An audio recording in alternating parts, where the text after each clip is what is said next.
За инфраструктурните проекти за железничкиот сообраќај, за тоа што Македонија ќе добие ако влеземе во НАТО и во Европската Унија, за референдумот и исходот. Разговарам со министерот за транспорт и врски Горан Сугаревски. Ви благодарам што ја прифативте поканата да разговарате со мене за Пресинг ТВ. Благодарам што ме поканивте и радо секогаш би бил гостин кога ќе ме поканите. Министре, неодамна изјавивте дека сериозна е поддршката во инфраструктурните проекти што ја добиваме од НАТО и Европската Унија. Рековте и дека каматните стапки после недела ќе бидат значително намалени. Што значи конкретно ова? Колкава помош би добивале ние кога ќе станеме дел, ако станеме дел од НАТО и од Европската Унија, и како ќе ја добиваме таа помош? Дали како грантови или како кредити? Значи, прво на што го кажав пред неколку дена во мојата изјава за сериозната поддршка од НАТО и од ЕУ, беше подкрепено со факти и аргументи. Јас денес ќе ги повторам, почнувајќи од завршениот автопат Емир Капија Смоквица, каде што имаше сериозно учество Европската Унија, дополнително за сите овие проекти кои што се одвиваат во моментов, например, ќе ги земаме во делот, ја спомнавте железницата, станува збор за втората делница од Белјаковци до Крива Паланка, која што согласно проектната документација и финансирањето е околу 145 милиони евра, од кои што 68 милиони евра ќе бидат грант средства, 68,2 милиони евра, значи неповратни средства, на кои што се на еден начин ќе ни помогне Европската Унија. За третата делница, која што можеби ќе биде и најскапа, бидејќи таква е конфигурацијата на земјиштето, а тоа е од Крива Паланка до бугарска граница, значи до сега се 60 милиони евра, значи одобрени неповратни средства за Република Македонија. Меѓутоа таа ќе биде поголеми таму начинот на финансирање, кој проектната документација е направена, се уште не е обезбеден. Дополнително, ќе ви кажам, 20 милиони евра обезбедени се средства за новиот автопат, неповратни исто така, од Гостивар Кичево. Дополнително, еве ќе ви кажам, на деновиве кога се одвива и рекламите кои што ги прави Европската Унија, може да видиме за нивното учество и во делот на железничките станици кои што беа реновирани 10, мислам дека беа. Така да имаме сериозна поддршка. Дополнително има дел средства и од по општините кои што добиле. Да се надоврзам во дело на евроинтеграциите за НАТО, кој што ги реконструираше сите мостови по државните патишта. Така да поддршката, јас зборувам се за овој близок период или за период кога се случуваат овие работи или што ќе се случуваат во идно време. Дополнително за сите оние проекти кои што 1,3 милиони евра, мислам дека имаме грант за автопатот Скопје Блаце во делот на проектирањето. Така да мислам дека сериозна сума на пари. Во делот на каматните стапки, јас го кажав само бидејќи очекувам успешен референдум, предпоставувам дека и најавивте вие во вашето излагање дека ќе ви поставите го прашање, зборувам за успешен референдум кој што од понеделник практично секаде каде што нормално некоја членка станала, тоа било со случајите со Црна Гора последно, претходно со Бугарија, Романија, Албанија, да не спомнам, значи каматните стапки каде што драстично паднале при добивањето на тие кредитни линии кои што државата ги добива. Така да навистина сериозна е поддршката која што, значи јас ова не го зборувам паушално, ова го зборувам подкрепено со аргументи и факти за да јавноста разбере дека навистина она што го прави ЕУ и НАТО е одлично за Република Македонија. Во делот на капиталните проекти, во првата половина од годината владата реализираше најмалку капитални инвестиции, само 21% од планираното за цела 2018 година. Кога се промовираше буџетот за годинава, владата најави дека напорно ќе работи на капиталните расходи да бидат реализирани над 80%. На што се должи слабата реализација и ќе успеете ли да го достигнете просекот што го ветивте? Да, значи јас ќе зборувам во делот на мојот ресор, каде што има 3 клучни проекти кои што морам да потенцирам, викам дека 2 се целосно откочени. Пример во првиот квартал кога се земе не се дел бројки земани на она што значи Кичиево Охрид, значи Синохидро не е внесен во таа статистика. Сакам да подоцна имам и прашања за Кичиево Охрид. Имаме откочување практично, да, ако имате прашање ќе го одговориме тогаш, но со новиот анекс кој што беше потпишан деновиве, а претходно изгласан од пратениците во собранието, вториот сегмент беше на пругата Куманово Белјаковце и третиот сегмент конкретно е за мене, јас сакам уште еднаш да потенцирам, значи Министерството за транспорт и врски согласно она како бројки што ги изваде финансии, согласно она што ние како податок од нашите служби го имаме, од основниот буџет, значи оној буџет кој што е на транспорт без кредитната линија има 63,5% реализација до 8 месец. Што значи дека со 9 практично ние можеби и 70 сме поминали, последниот податок го немам, претпоставам дека тоа ќе биде од понеделник. Што е проблемот? Што во оваа ситуација паѓа процентот на Министерството за транспорт и се создава некоја фама дека не се работи. Че ја ќе ви кажам два податоци. Прво имаме 20 договори склучено за водовод и канализација само од мај месец. 7 постапки се во тек. Паралелно, дел од овие средства, железницата, например, што сме одвојувале средства, преку 65% има. И каде е проблемот? Значи, сум го кажал, ќе го повторам и тука. Станува збор во делот на гасификацијата, каде што 2 милиарди денари буквално во моментот стојат на сметката на Министерството, бидејќи и сами гледате дека на потегот ке водно, во делот на гасификацијата не се работи. Јас не можам да изнајдам основ како да платам. И сега низ дебати ние покушаваме со сите оние кои што се против таа траса, значи да направиме начин и напор како тоа да се реши. Значи потегот и транспорт и владата го направи со тоа што се разбира, во делот каде што сметавме дека треба да настане стеснување на трасата, тоа се случи. Гарантираме и како влада и како министерство, иако не сме во тој дел надлежни, дека пошумувањето веднаш после она што треба како траса да се одвива таму, ќе се случи.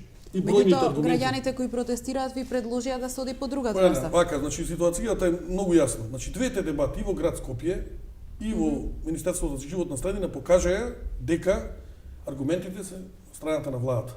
Јас нема да зборувам пристрасно, меѓутоа ако ги гледаме, дали од финансиски дел, дали од животна средина дел, дали од делот на сеча, дали од делот на ерозивно земјиште, значи, она што се бара, тоа не го потврдуваат само членовите на влада, тоа го зборуваат сите оние луѓе кои што се експерти во тоа, значи, зборуваат луѓе кои што се професори на шумарскиот факултет, луѓе кои што од животна средина со страшни податоци.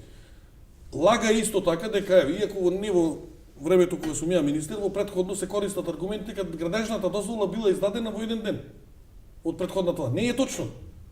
Значи, во октомври 2016 година проектот е донесен тука со сите забелешки кои што има цел ноември, во декември, кога е донесен комплетиран, тогаш е издадена дозволата. Заштитено подрачје. Не е. Значи, целата аргументација зборува дека на крајот станува збор често пати го употребувам. Државна работа е, ова е стратешки, значи и било и на претходната влада и на оваа влада е во првите 3, можеби 5 приоритети во државата. И не станува збор само за еден град или станува збор за 350.000 населени таму. И дополнително двата клучни ефекти, 20 милиони евра се плюс, како што бараат тие нова траса да биде, и 6-7 години да нема гасификација. Плюс земјиштето е ерозивно таму. Што потврдено. И добро, сега чаре, работата е таму заклучена. Вие ќе одите со глава во зид. На две дебати и мислам дека никакви други аргументации нема. Нашиот став на Министерството за транспорт, јас зборувам, е дека таму треба да продолжи изградбата на гасоводот. И тука апсолутно продолжуваат дебатите со граѓаните со невладините. Имаше уште, не знам сега накнадно дали има. Ние бевме во град Скопје, во животна средина, не знам дали уште дебати има, меѓутоа тие се аргументите. Работава дали се прифаќаат аргументите или треба да не се договориме. И доколку не се прифатат аргументите, ќе одите по на што сте го засртали. Не, видете, значи, ние ако државата сакала да оди така, може да секако да оди. Работата е со аргументи. Ајде вака да ве прашам. Ако сега протестираат дел, хипотетички, и таму може да не протестираат, може и таму да протестираат. На новата условно кажам, иако недозволиво е да таму се прави нова траса. Значи, како да ви кажам, аргументите се овие и нема бегање од немам што да кажам дополнително на ова, затоа што се што имавме ние кажавме на дебатата во град Скопје. Го отворивте прашањето за автопатот Кичево Охрид, имаше многу обвинувања од ваша страна кон претходната власт дека трасата е промашена, сепак автопатот продолжува да се гради по истата траса. Потпишан е втор анекс договор, дали треба да очекуваме трет анекс договор, колку дополнително би чинело, колку би ја чинело ова државата и кога би бил готов автопатот Кичево Охрид? Не, ја сакам многу да бидам директен. Значи ние кога дојдовме ланската година, на која формиравме владата, една од клучните, и до ден денеска тврдам дека од клучните крупни работи во македонската економија и што создаде реално проблеми е изградбата на автопатот Кичево Охрид. На ваквиот начин. Јас сакам да биде, јас како пратеник сум гласал за изградба на и секогаш кога требало да се гради автопат. Но ситуацијата таму беше следна. Значи, проектите кои што ги имаш беа сериозно дефектни. Нити предвидени беа клучки, ова сум го кажал во милион наврати. Нити пристапни патишта. Тунелот комплетно промашен, значи ископите се правени на прва и втора категорија наместо петта и шеста. Разбирате, значи, станува збор за и слечище едно има од 6 километри. Буквално планината може на автопатов да падне, кој што во проектот го нема. Ни во делот на Косени, ни во апсолутно ништо.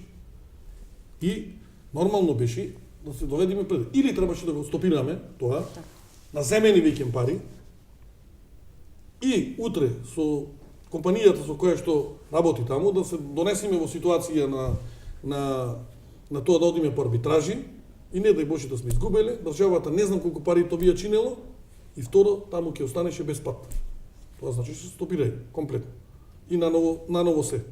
Ние одбраме второто, со сите проблеми кои што ги имаше цела година, во голема мера морам да кажам дека се надминати сега. И со подпишувањето на овој анекс, значи овој беше анекс за 205 милиони кои што ги има од Ексим банка на располагање државата. Тие не се нови пари, тие се постоечи пари, меѓутоа за одредени ставки тие не може, таков му беше и договорот склучен, да не можат, пример, ако има за асфалтирање или ако има, да речеме, за искупување, и за тоа предвидени пари не можеш да ги префрлаш парите на други ставки и на тој начин во дел работи беше подзастаната работата. Сега со овој анекс ние ги ослободивме тие средства, така да од ставка на ставка може да се префрлаат, се со цел да не застанува да има прогрес на динамика. Ама продолжувате на... по истата траса? Не, мислам. Препроектирањето е направено таму.